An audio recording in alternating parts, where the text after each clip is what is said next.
Le 20 septembre prochain se déroulera l'Urban Trail de la Butte Montmartre connecté. Pour t'y préparer au mieux, je te donne 5 conseils pour ton entraînement. Premier conseil, la progressivité. Il ne va pas falloir courir tous les jours 7 km, sinon ça risque de t'épuiser. Il faut plutôt mettre en place des séances d'entraînement en dents de scie avec tantôt du 2 km, puis 3 km, puis 2 km et demi, puis 3 km et demi, puis 4, puis 3, enfin voilà. Varier les distances pour éviter de faire trop d'un coup. Pas besoin de courir 7 km tous les jours pour courir un 7 km. Deuxième conseil, faites-vous plaisir. La course à pied, c'est pas un calvaire. L'objectif, c'est pas de traîner les pieds pour aller courir parce qu'il faut le faire. Non, faites-vous plaisir. Choisissez un parcours qui vous donne envie dans les parcs, en pleine nature. Voir un endroit que vous ne connaissez pas. C'est l'occasion aussi de visiter autour de chez vous des endroits que vous n'avez pas l'habitude d'aller. On a parfois de bonnes surprises. Troisième conseil, récupérer. L'objectif, c'est pas de courir tous les jours, sinon vous allez vous épuiser et le jour de la course, vous n'avez plus de jus.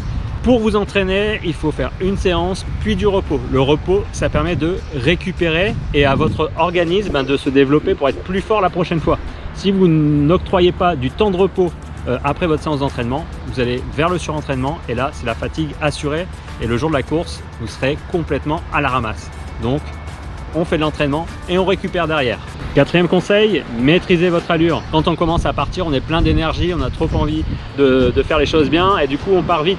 Sauf que très vite on est dans le rouge et puis une fois qu'on a atteint la zone rouge, c'est difficile de maintenir une allure et ça devient un calvaire pour le reste de la sortie. Donc on part tranquillement, en plus ça permet de s'échauffer tranquillement. On est vraiment en aisance respiratoire, on peut limite parler. Si vous êtes avec des amis, n'hésitez pas à parler. Si vous vous sentez essoufflé en parlant, ralentissez.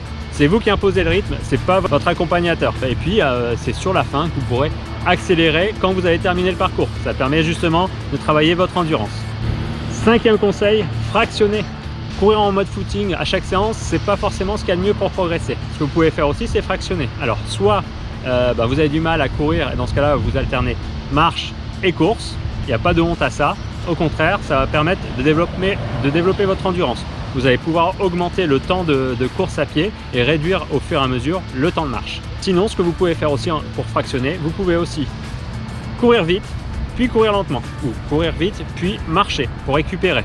Là, pareil, le but, c'est de travailler votre cardio et le but aussi, c'est de ne pas répéter à chaque séance cet exercice. Il vaut mieux faire une séance de fractionné, puis une séance en aisance respiratoire la fois suivante. Voilà pour les 5 conseils qui vont vous permettre de préparer au mieux l'Urban Trail de la Butte Montmartre connecté. Maintenant, il n'y a plus qu'à, c'est à vous de faire le job et on se retrouve le 20 septembre.